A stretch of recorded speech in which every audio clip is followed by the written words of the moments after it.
Le temple de Jupiter. Représentation du premier temple de Jupiter sis sur le Capitole, détruit en 83 avant Jésus-Christ par un incendie.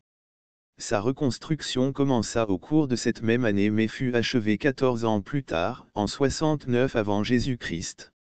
Lutatius Catulus était responsable des travaux et vu le retard accumulé, Jules César lui retira sa charge. Le temple de Vesta. Ce temple fut détruit en 64 après Jésus-Christ au cours du grand incendie de Rome, Néron le fit reconstruire, et en 191 après Jésus-Christ.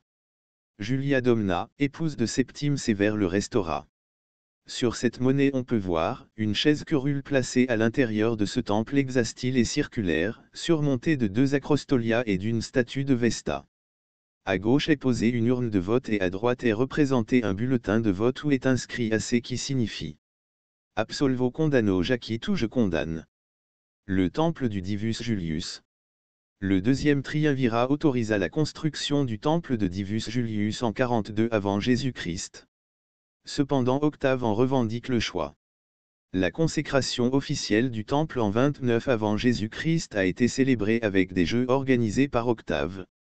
Les monuments funéraires érigés avant le temple, un autel puis une colonne, étaient destinés au culte rendu à César par son peuple. Le temple établissait un lien délibéré entre Octave et son père adoptif et lui apportait une légitimité successorale en tant que fils du divin Julius. La Villa Publica. Cette monnaie nous montre un bâtiment carré à colonnade à 2 étages, dont le premier étage s'ouvre sur l'extérieur par une série d'arches.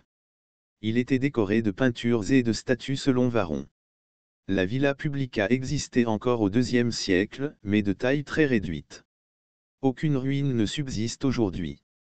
Selon Tite-Live, c'est là que le premier recensement du peuple romain a eu lieu l'année de son achèvement. La Villa Publica servait de bureau aux censeurs et conservait leurs archives. C'est également là que les ambassadeurs étrangers étaient accueillis, et que les généraux romains victorieux attendaient de savoir s'ils allaient recevoir un triomphe et que les légions étaient levées. Le recensement quinquennal census consistait à dresser la liste des citoyens et à évaluer leur patrimoine, leur classe sociale, leurs impôts et enfin à effectuer le recrutement des légionnaires. En 82 après sa victoire à la porte colline Silla y fait massacrer des milliers de prisonniers saanites soit de 3000 à 8000 victimes selon les sources, Orose, Plutarque et Tite-Live. Les sénateurs alors réunis dans le temple de Bellone tout proche en entendaient les cris. Antonin le pieux temple du divin Auguste. Ce temple fut dédié par Livie et Tibère à Auguste divinisé à sa mort en 14 après Jésus-Christ. Selon Suétone, la construction du temple fut terminée sous le règne du troisième empereur, Caligula. Tacite, repris par Dion Cassius, déclare que la construction s'est achevée sous Tibère mais que la dédicace n'a eu lieu que sous Caligula. Il est détruit en 79 et probablement remis en état par Domitien qui y adjoint une chapelle dédiée à Minerve. Une restauration importante est réalisée par Antonin le Pieux, l'arc de Néron. Cet arc érigé en l'honneur des victoires du général Cnae Domitius Corbulo sur les Parses vers 62 et achevé vers 63 à 64 après Jésus-Christ se dressait sur la colline du Capitole. Tacite évoquant ce type de monument, il écrit, cependant, à Rome, on érigeait des trophées consacrant la défaite des Parses, et, sur le penchant du mont Capitolin, s'élevaient des arcs de triomphe ordonnés par le Sénat. L'arc de Néron n'existe plus, il fut peut-être détruit lors de l'incendie de l'an 80 sous l'empereur Titus. Selon certains auteurs sa destruction aurait été ordonnée après la déclaration Damnatio Memoriae, damnation mémorielle, prononcée à l'encontre de Néron. Le temple d'Onos. Cet édifice imposant est identifié par il, comme celui du temple de Onos, partie du temple jumeau de Onos Evertus, situé à l'extérieur de la Porta Capena dans la première région de Rome. Certains éléments indiquent que le temple représenté sur notre monnaie est celui-là même de Onos. La statue à l'intérieur du bâtiment, que le graveur a rendue visible sur la façade. Pour faciliter l'identification, représente un homme avec une draperie autour des hanches. Dans la main droite, il tient un sceptre, dans la gauche une corne d'abondance. Des représentations similaires sur d'autres monnaies portent la référence explicite à Onos.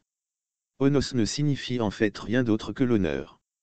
La légende du revers le Sénat et le peuple romain au meilleur des princes rend hommage et honneur à l'empereur pour ses innombrables réalisations.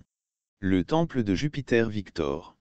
Le temple de Jupiter Victor est évoqué par Tite-Live lors de la bataille de Sentinum en 295 avant Jésus-Christ qui opposait les Romains commandés par le consul Quintus Fabius Maximus Rullianus aux Saanites. Tite-Live écrit, Fabius, lui, après avoir promis à Jupiter vainqueur un temple ailé, dépouille des ennemis, se dirigea vers le camp des Saanites. Suite à cet événement, il semble que sa construction ait été rapide et qu'il ait été dédié probablement en 294 ou 293 avant Jésus-Christ, le jour des Ides d'avril, 13 avril, car Tite-Live précise que lors de la bataille d'Aquilonia en 293 avant Jésus-Christ, Papirius avait consacré une coupe de vin nouveau à Jupiter Victor, Tite-Live.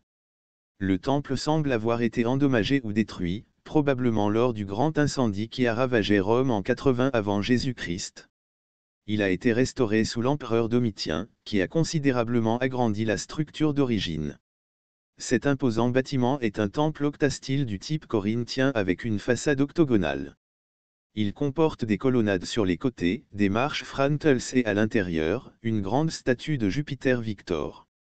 Des sesterces du même type montrent l'ajout d'un autel devant les marches et des statues de victoire et peut-être de la paix, Pax, devant l'extrémité de la colonnade. Commode, le temple de Janus. Janus de face tenant un long sceptre reposant au sol, dans un temple à coupole et à 2 colonnes. Cette rare monnaie nous fait découvrir un nouveau temple. Tout comme ceux que nous avons visités précédemment, celui-ci a disparu. L'auteur hérodien nous relate une nouvelle frasque de Commode le jour de la célébration du dieu Janus. Cette monnaie contemporaine de ce récit semble peut-être nous indiquer que ce temple était le repère des cérémonies décrites ci-dessous. Le premier jour de l'année, les Romains célèbrent une fête en l'honneur de Janus, le plus ancien de leurs dieux. Ils disent que ce fut lui qui reçut dans sa maison Saturne lorsque détrôné par Jupiter son fils, il vint sur la terre, et que de là son pays fut appelé l'Échium, parce que ce dieu s'y était tenu caché. C'est pour cela encore que les Saturnales sont immédiatement suivies de la fête de Janus, qu'il représente avec un double visage, pour faire entendre que par lui commence et finit l'année. Le jour de cette solennité, les Romains se rendent des visites mutuelles et se font des présents, ou en argent, ou en bijoux. C'est ce même jour que les consuls désignés entrent en charge et prennent les marques de leur dignité. Commode se mit donc en tête de sortir ce jour-là en cérémonie, non de son palais selon la coutume, mais du lieu des exercices, et de quitter la robe impériale pour se montrer au peuple armé de pied en cap et précédé de tous les gladiateurs. Acrotère.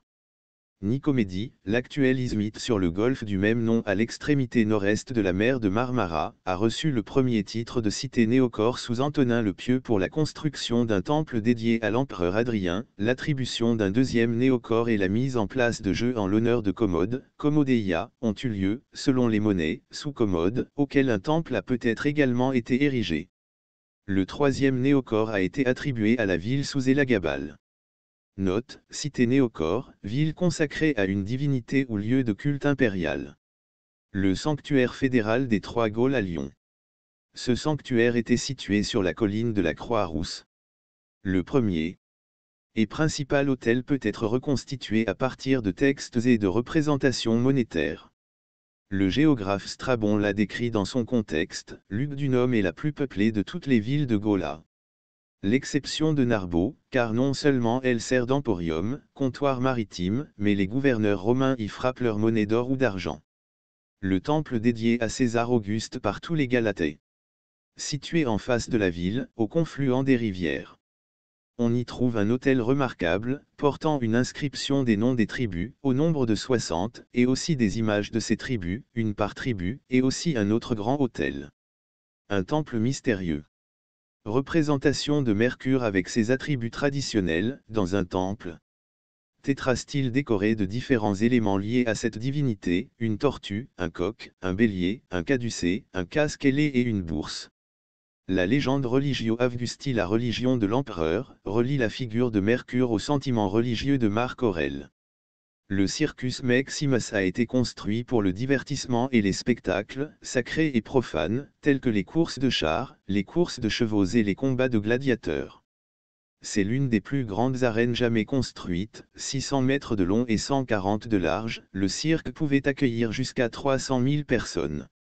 Il a une forme en U et les gradins pour le public sont disposés sur 3 côtés. C'était l'un des plus anciens édifices de Rome, qui remonte en fait à l'époque des Tarquins. Tarquinio Prisco fut le premier des rois étrusques de Rome, puis modifié et agrandi plusieurs fois.